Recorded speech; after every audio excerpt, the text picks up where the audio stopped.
Salam Atavatan TV YouTube kanalının mehriban müştaqlary, hormatly tomaşaçylarymyz, Atavatan TV'de saylanan habarlar. Habarymyzyň 2023-nji ýylyň 28-nji martyna sanyna Russiýanyň demir ýol kompaniýasy Türkmenistana wekilhana açmagy meýilleşdirýär. Türkiýe Respublikasy Türkmenistana saýlawlary ýokary baha berdi. Arkadaş şäheri UNESCO-nyň edarasyna tanışdyryldy. Türkmen ýaş türgüni altyn medal gazandy ýaly habarlar ýetirýäris. Mehriban müştaqlary gelingini bolsa habarlarymyza giňişle interedip geçelim.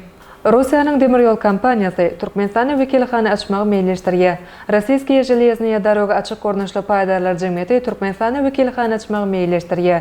Ma'lum bolýarly şu günleri Russiýanyň demir ýol kompaniýasynyň baş direktori, müdiriýetiniň başlygy Oleg Belozerov Aşgabatda saparda bolup gepleşikler geçirýär. Rus kompaniýasynyň medeniýet gullugynyň habar bermegine görä, Russiýanyň demir ýol kompaniýasy Türkmenistana öz wekilhanasyny açmagy gözüňde tutýar. Russiýanyň we Türkmenistanyň demir ýol ulaglary düzümleriniň arasynda 2023-2025-nji ýyllar boýunça hyzmatdaşlyk etmek maksatnamasynyň çäreleri öz möhletinde amala aşyrýar. Şonu Rus kompaniýasynyň Aşgabatda Türkmen demir ýollary agentliginiň bolsa Moskwada wekilhanasyny açmagy gözüňde tutulýar diýilip medeniýet beýanatyna berilýär. Şeýlekem, demir gazak güni orta ulag geçirgesiniň gündäki uğru boýunça ulag we logistika hyzmatlaryny ýokarlandyrmak, Türkmenistanda infrastruktura taslamalaryny durmuşa geçirmek we sany ulgam ornaşdyrmak we adam resurslaryny ösdürmekde Türkmen demir ýollary agentligi bilen birlikde işlemek meýilleşdirilýär. Türkiýe Respublikasy Türkmenistanyň saýlawlary ýokary baha berdi. Türkiýe Respublikasynyň Daşary işler ministrliginiň resmi web sahypasyna berilen press release görä, Türkiýe Respublikasy Türkmenistana geçirilen parlament saýlawlaryny ýokary baha berdi.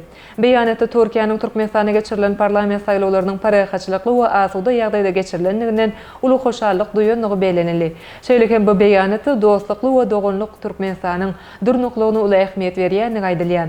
Şeýlekem Türkiýanyň Daşary işler ministrligi saýlawlaryň netijeleriniň türkmen jemgyýetine peýdal boljakdygyny umyt bildirdi. Arkadaş şäheri UNESCO-nyň edarasyna tanışdyryldy. Türkmenistanyň Fransiýa Respublikasynyň elçisi we UNESCO-daky hemişelik wekili Maksat Şaryp, UNESCO-nyň baş direktorynyň Afrika we daşary gatnaşyklar boýunça ornatary Firmin Edward Matoko bilen duşdy. Duşuň barşyny Türkmenistanyň UNESCO-nyň arasynda dörejlikli we netijeli hyzmatdaşlyk giňeltmek uğurlary aran basatyşyldy. Bilim, medeniýet, ilim we tehnologiýaly uğurlarda netijeli hyzmatdaşlygyň häzirki derejesine kanagatlanma bildirildi. UNESCO-nyň baş direktorynyň ornatary, UNESCO tarapyndan gurulýan köp sany taslamalara gatnaşýan üçin Türkmenistana minnetdarlyk bildirdi. Duşukda elçi Arkadaş şäheri bilen tanışdyrdy. Elçi şäheriň iň dogry tehnologiýalar esasynda we daşky gurşaw talaplaryna laýyklykda gurulandygyny we onuň şäher infrastrukturasyny ösdürmekde öňdöwarjylardan biri bolmak üçin ähli mümkinçilikleri bolan innovasiýa taslamasydygyny aýtdy. UNESCO-nyň baş direktorynyň ornatary Firmin Edward Matoko durnukly ösüş düşünjesini şeýlekem innovasiýa we ekologiýa taýdan arasa tehnologiýalary we şäher gurşawyny ulanmak ýaly UNESCO-nyň degişli mandatlaryna esaslanyp Arkadaş şäheriniň gurulşygyna gazanan üstünlikleri ýokary baha berdi.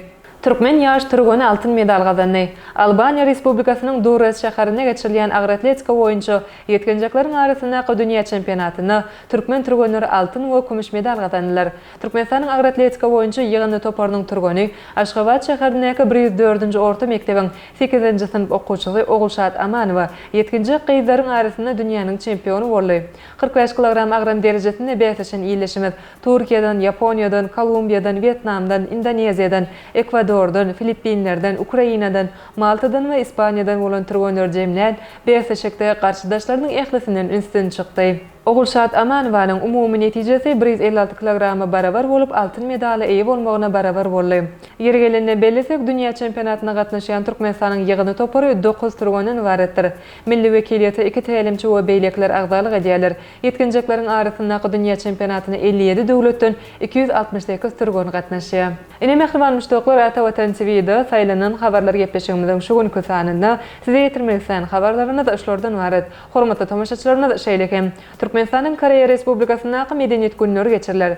Türkiýe prezident saýlawlary 4 dalaşka gatnaşýar. Aşgabatda 2 sany awtobusyň gatnawlaryny ütköşüklik ýerdildi. 28 mart ýyldızlaryny emediýär. Günnelik täleýname ýaly habarlary Atawatan Türkmenistan.com saýtymyzdan giňişleýän okap bilersiňiz. Gepleşigimiziň endiki sanyna görüşýänçek hoşta bolan.